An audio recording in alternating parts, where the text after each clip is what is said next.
जैसा कि हमारे मुस्लिम लॉ पर, मुस्लिम विधि पर क्रमबद्ध तरीके से हम इसे डिस्कस कर रहे हैं, तो इसी क्रम श्रृंखला को आगे बढ़ाते हुए आज का हमारा विषय है कि क्या मुस्लिम विवाह संविदा है। कल हमने देखा था कि मुस्लिम विवाह संस्कार नहीं है, और मुस्लिम विवाह संस्कार क्यों नहीं है इसे भी हमने बिंदुओं के माध्यम से इस पर चर्चा की थी। आज हम जानने की कोशिश करेंगे कि क्या मुस्लिम विवाह संविदा है, क्या मुस्लिम विवाह संविदा है। तो सबसे पहले हम देखते हैं, पहला बिंदु हम देखेंगे कि मुस्लिम विवाह का बाह्य स्वरूप संविदात्मक है। मुस्लिम विवाह का बाह्य स्वरूप जो है वो संविदात्मक है।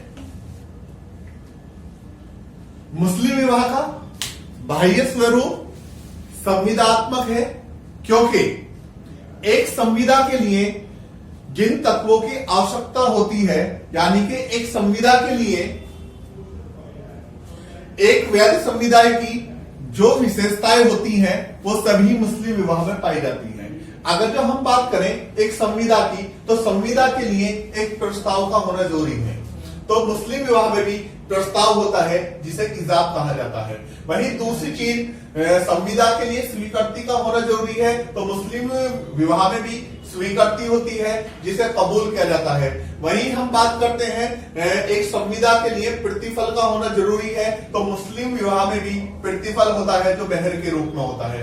वहीं स्वतंत्र सहमति का होना संविदा के लिए जरूरी है, तो मुस्लिम विवाह के लिए भी स्वतंत्र सहमति का होना जरूरी है। और वहीं पक्षकारों का सक्षमता जरूरी है, संविदा के पक्षकारों का सक्षम होना जरूरी है। तो मुस्लिम विवाह के अंतर भी, यानी मुस्लिम विधि की जब हम बात करेंगे कि विवाह के लिए पक्षकारों का सक्षम होना जरूरी है, विधिपूर्ण उद्देश्य होना चाहिए और पहले से ही शून्य घोषित ना हो। तो यहां पर हमने देखा जो एक वैध संविदा की जो आवश्यकताएं हैं, यानी कि जो विशेषताएं हैं, तो वो सभी मुस्लिम विवाह में पाई जाती हैं। इसलिए हम कह सकते हैं कि मुस्लिम विवाह का जो है बाह्य स्वरूप जो है, मुस्लिम विवाह का बाह्य स्वरूप जो है वो संविदात्मक है।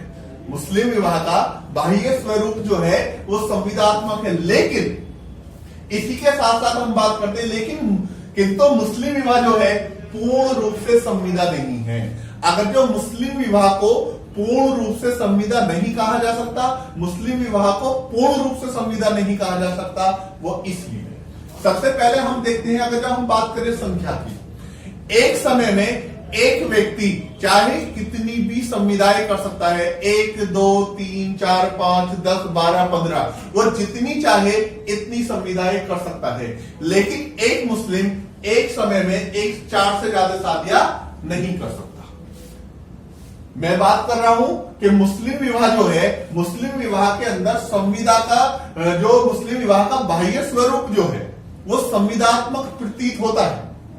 लेकिन मुस्लिम विवाह को अगर जो हम पूर्ण संविदा कहें तो मुस्लिम विवाह पूर्ण रूप से संविदा नहीं है। और मुस्लिम विवाह पूर्ण रूप से संविदा क्यों नहीं है? अगर जो हम बात करें संख्या की, एक व्यक्ति एक समय में कितनी भी संविदाएं कर सकता है, उसके ऊपर कोई सीमा नहीं है। लेकिन एक मुस्लिम एक समय में 4 से ज्यादा शादियां नहीं कर सकता।